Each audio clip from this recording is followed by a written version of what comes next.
ሰላም ሰላም ኣብ መላእ ዓለም ዘለኹም ክቡራት ኣሕዋት ሰላም እግዚኣብሔር ምሳኹም ይኹን። ናይ ሎም መዓልቲ መደበይ እምበኣር ክትፈትውዎ ተስፋ እንዳገበርኩ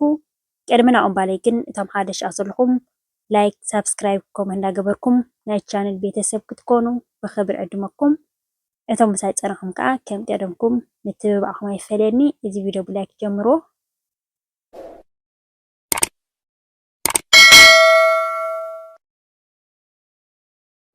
ናይ ሎም መዓልቲ ብሓንሳብ ኬና ንሰርሖ እምበኣር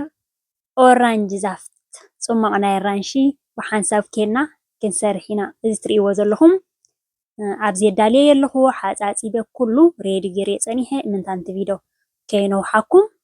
ሕጂ እንታይ ክገብር እየ እቲ ናቱ ቆርበቱ ከም ትርእይዎ ዘለኹም እንዳገበርኩ ከዓ ቅልጥ ከብሎ እየ ማለት እዩ። ብፍላይ ደም ዋሕዲ ክህልወና ከሎ ሓደ ሓደ ግዜ ደም ዋሕዲ ንገብር ኢና ማለት እዩ። ንኣርየን ሕጂ ብኣራንሺ እንዳገበርና ብሓፈሻ ብሕክምና ተተኣዚዝና እቲ ናቶም ክኒና ታብሌት ብኣራንሺ ጌርካ ንውሰዱ እዮም ዝብሉ ማለት እዩ።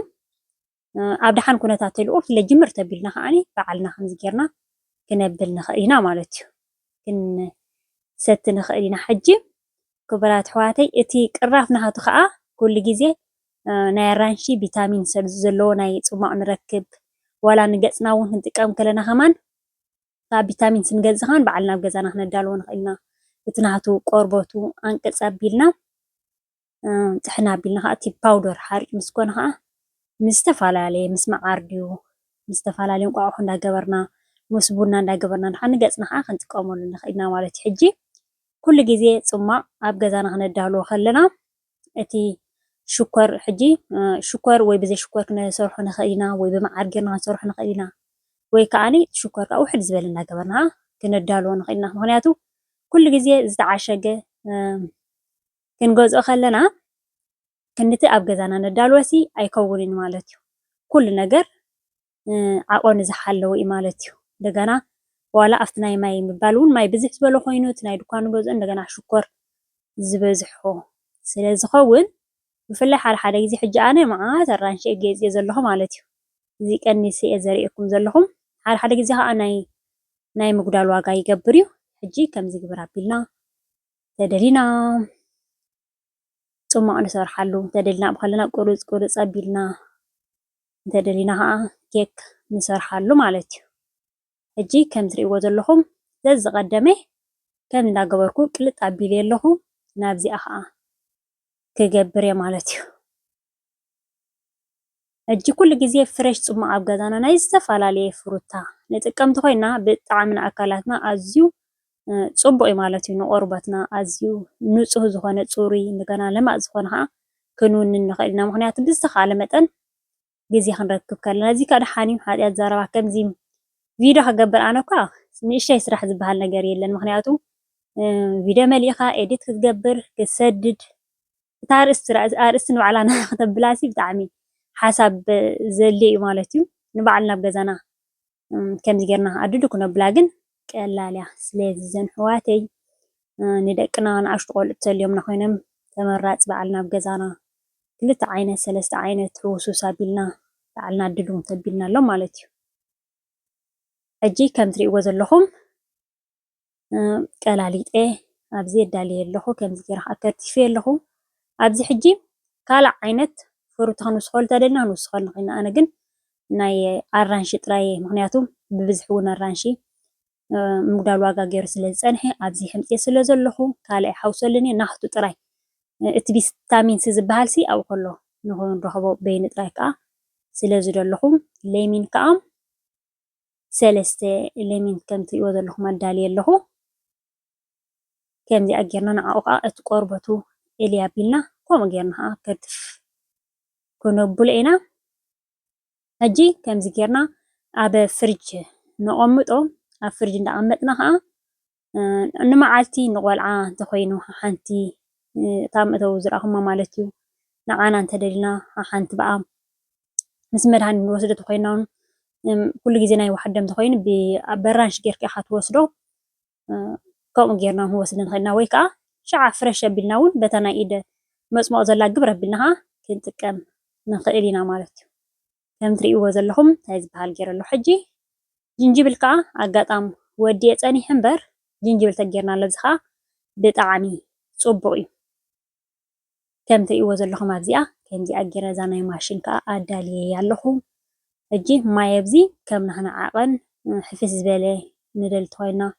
ሕፍስ ዝበለ ንገብሮ ከምዚ ፈሳሲ ዘለዎ ማይ ብዝሕ ዝበለ ንገብር እንተኮይንና ከዓ ብዝሕ ዝበለ ንገብሮ ንኽእል ኢና ሕጂ ማይ ኣነ ዝጥቀመሉ ማይ 2 ሊትሮ ክእትወሉ እየ ናብዚ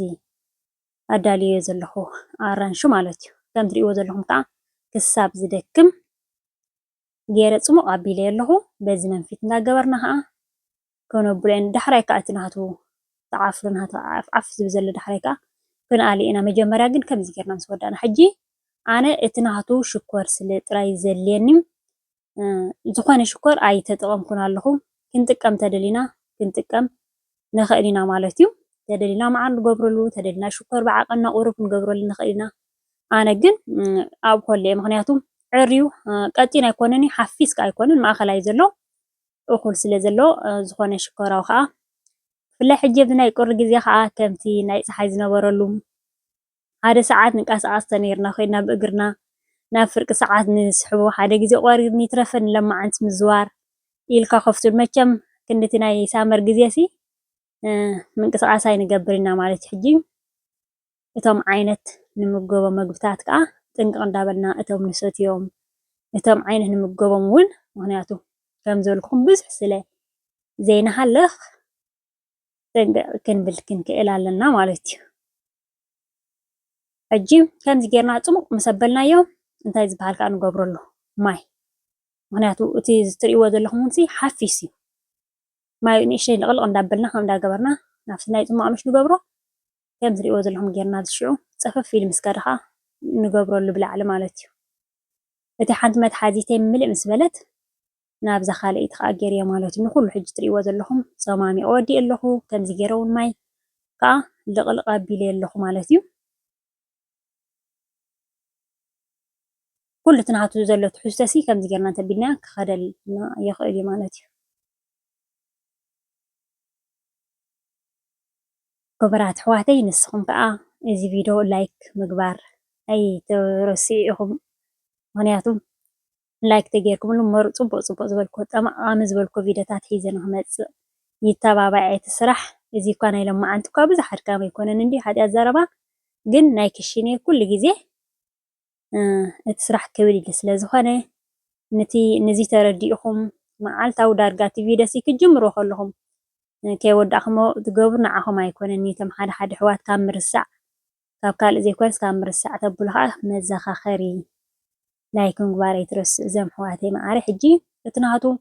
ዓፍ ዓፍ ኢሉ ዝነበረ ከም እንዳገበርኩ እልየ ኣቢለዮ ሕጂ ሓፊስ እዩ ዘሎ ምክንያቱ ኣራንሽና ብዙሕ እዩ ፀኒሑ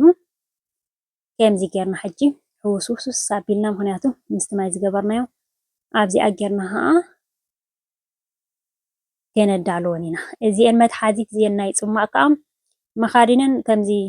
ባዕሉ ቅብል ምስ ኣበልካዮ ዕሽግ ዝብለልካ ፅቡቃት እየን ግጥም ዝብል ማለት ኣውቶማቲክ ባዕሉ ዕፁ ዝብል